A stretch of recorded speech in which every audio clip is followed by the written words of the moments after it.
Assalamualaikum warahmatullahi wabarakatuh, Ustadz. Waalaikumsalam warahmatullahi wabarakatuh. Saya Irma Ahmad dari Jerman, Ustadz. Mau bertanya, Ustadz. Ya, ini terkait mungkin tidak langsung ke alam kuburnya, tetapi kaitannya dengan dosa, Ustadz. Jadi dari cerita tadi, sahabat Nabi yang mengambil kain, padahal sebenarnya sebelumnya dia sudah berjihad, memiliki dosa yang banyak, tapi hanya kesalahan yang mencuri kain itu dan menjadi penyebab dia juga disiksa. Nah, bagaimana caranya, Ustadz, dengan misalnya seseorang yang punya dosa banyak, tapi dia juga punya dosa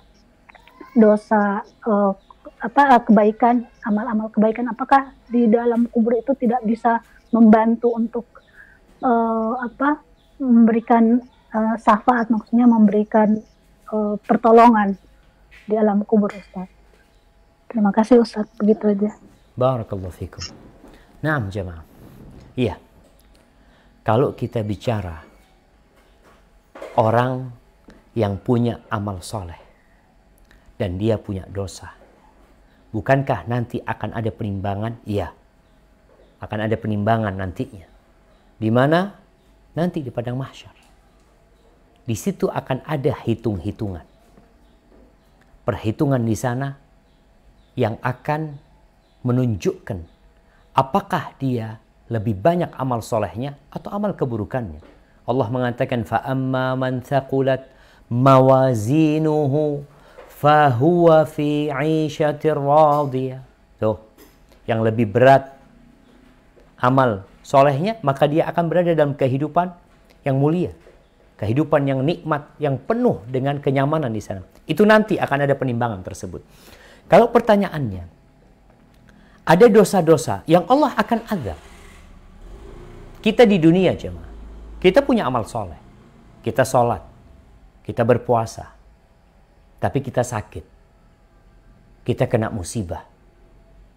Kita bangkrut. Apa kata Nabi SAW?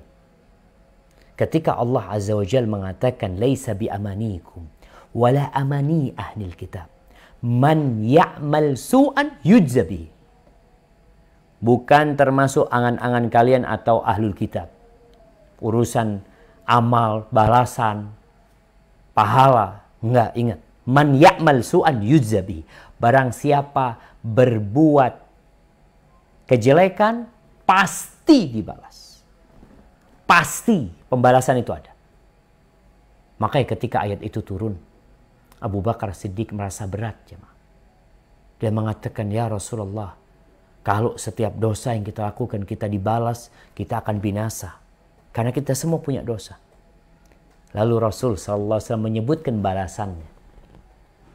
Apa balasannya? Awatamradun, bukankah kalian merasakan sakit?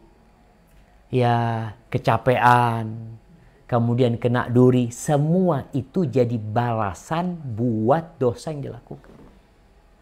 Tapi sekarang di alam kubur tersebut, jadi ada orang yang dosa-dosanya dibersihkan dengan musibah di dunia. Sehingga dia, alhamdulillah, udah dibalas tuh. Ada yang dibalas di alam kubur, sehingga dia merasakan balasan dosa dia di alam kubur. Sehingga nanti ketika dibangkitkan di hari kiamat, udah selesai dia dosanya.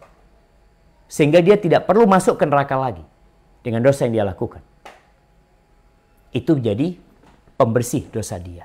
Ada yang dengan ahwalu al-qiyamah, dengan yang terjadi di padang mahsyar sendiri, menjadi penghapusan dia. Sehingga ada orang yang dihapuskan dosanya ketika melewatin sirat, ketika dia terkena api ini itu, tapi dia akhirnya selamat. Itu jadi penghapusan dosa dia.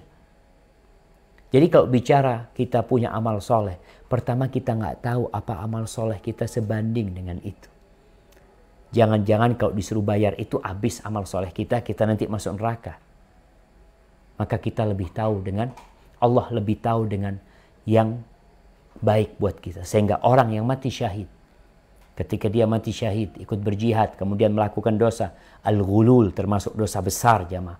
Mengambil dari harta rampasan perang ini termasuk dosa besar. Dan kita tahu Dia belum bertobat. Dan Nabi SAW menjelaskan bahwasanya itu yang dia ambil akan membakar diri dia. Adapun nanti di padang mahsyar akan ada penimbangan amal. Dan kita juga tahu bahwasanya amal-amal soleh itu, kalau memang lebih banyak amal soleh dia akan datang di kuburan, menemani dia, mendampingi dia. Dan bisa jadi juga setelah nih sahabat yang meninggal dunia dibakar dengan pakaian tersebut, kemudian sudah setimpal dengan yang dia lakukan, dia akan beristirahat dan merasakan kenikmatan. Tapi yang jelas, azab itu akan didapatkan ketika orang melakukan dosa. Allahu Akbar ya. Benar jemaah. Kalau itu orang ikut perang sama Nabi SAW, gara-gara pakaian itu, ada yang gara-gara sandalnya yang dia ambil. Apalagi kita yang amalannya nggak seberapa, mereka tuh sahabat-sahabat Nabi yang ikut berperang bersama Rasulullah SAW. Na'udzubillahi minan nar. Barakallahu fikum.